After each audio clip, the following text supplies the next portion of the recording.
평범한 주부 류드밀라는 오늘도 자신의 남편인 바실리를 평소처럼 맞이합니다. 구소련의 프리피아트에 평화롭게 살고 있는 이 부부는 소방관인 남편이 오늘은 비번이라 편하게 쉴 것이라 예상했지만, 그런데 갑자기 어디선가 들리는 굉음. 그 소리에 바깥을 내다보니 먼 곳에서 아름다운 광채로 된 기둥이 올라갑니다.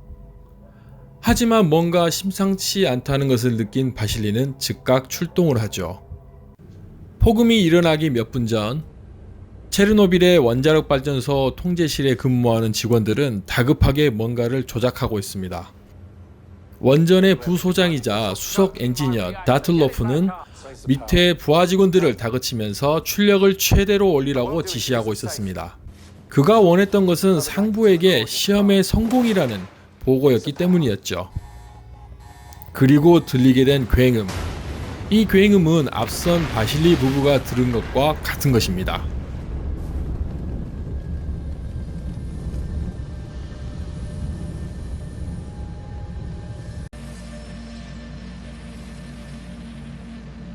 잠시 후 사람들은 신기한 이 상황과 먼 곳에서 보이는 이 아름다운 광경을 구경하려고 나와 있습니다.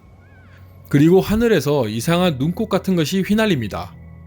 이 낯선 상황에 호기심을 느낀 사람들은 이곳에서 시간을 보내고, 여기에 신기함을 느낀 아이들이 이 하얀 물체 속에서 뛰어놀고 있습니다.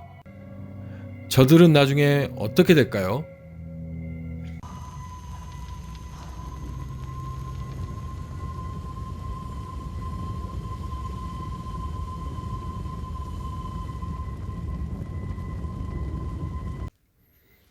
안녕하세요. 마투마TV의 마드리드입니다.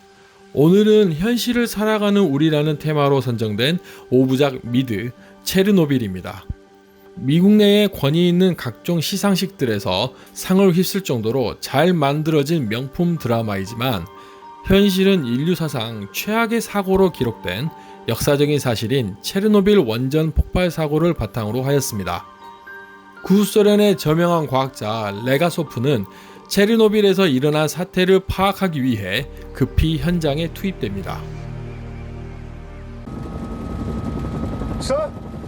Get us over that building, or I'll have you shot.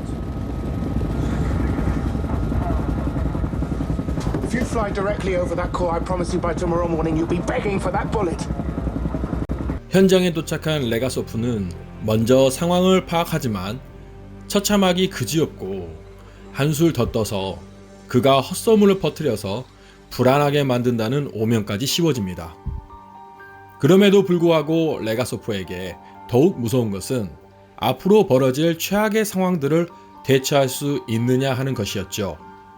다행히 헌신적인 또 다른 과학자 호뮤크와 정의로운 장관 보리스의 도움으로 원자력 발전소의 코어라고 불리우는 노심의 증기 폭발 억제,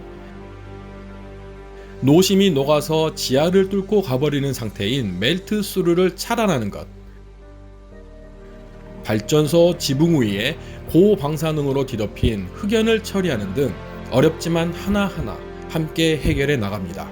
이 과정에서 미래를 위해 자신들을 헌신한 3명의 용사, 반강제로 끌려온 100여 명의 광부들, 그리고 흑연을 치워야 한다면서 징발된 소련 전국의 수십만 명의 군인들, 마지막으로 강제로 자신의 집을 버리고 떠나야 했던 약 30만 명의 사람들이 희생할 수밖에 없었습니다. 그리고 마지막으로 법정에 서서 이 사건을 호뮤크와 레가소프가 설명해 준다는 것이 주요 내용입니다. Millions will die.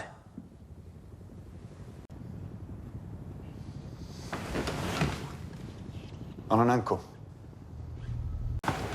Where's Parlov?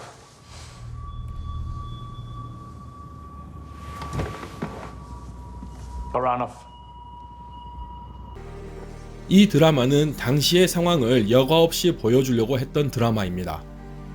체르노빌을 검색하면 다 타버린 발전소 모습만 보이는데요. 드라마를 보시면 마지막 부분에서 레가소프가 법정에서 아주 쉽고 논리적으로 어떤 상황을 통해서 그런 모습이 되었는지를 사건의 시작부터 그 속의 원인까지도 모두 설명해주기 때문에 이 궁금증을 풀어주었습니다. 시스템 속에서 매몰되는 우리 인간성과 그게 잘못된 선택이고 최악이라는 가능성이 농후한 명령임에도 불구하고 어쩔 수 없이 따를 수밖에 없는 현실. 거기에 추가로 성공을 보장받을 수 있는 목표 달성을 위해 물불 안 가리지만 결국 나타나게 된 씻을 수 없는 결과. 마지막으로 설상가상으로 그 상황조차도 모면하려고 음모와 거짓이 난무하기까지. 어이없게도 이런 악순환은 현재를 살아가는 우리들도 모두 겪고 있죠. 말이 너무 길었습니다만 아무튼 이러한 여러가지 요소들이 복합적으로 어울려져 발생된 사고가 체르노빌 원전 폭발 사고인 듯 합니다. 참고로 매 회가 끝난 이후에 추가 영상으로 배우들과 감독의 인터뷰가 있으니 놓치지 마시기 바랍니다. 마지막으로 모든 사람들이 그러시겠지만 저 역시도 이 사고를 위해서 희생된 모든 분들에게 경외심을 표현하고 아직까지도 고통받는 분들에게 위로를 전하면서 이번 영상을 마치겠습니다. 감사합니다.